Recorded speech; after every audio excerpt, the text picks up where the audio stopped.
اس کی تقسیم کرنے پہ آ گئے، موجود خارجی، موجود ذہنی اور موجود نفس الامری۔ میرے خیال میں اس طرح سے تقسیم نہیں کرنی چاہیے، کیونکہ موجود نفس الامری اس سطح کی چیز نہیں ہے جس سطح کی موجود خارجی اور ذہنی ہے،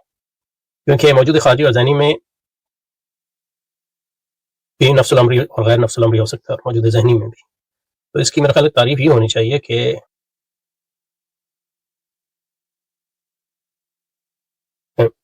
موجود نفس الامری، موجود غیر نفس الامری، مثلا، اور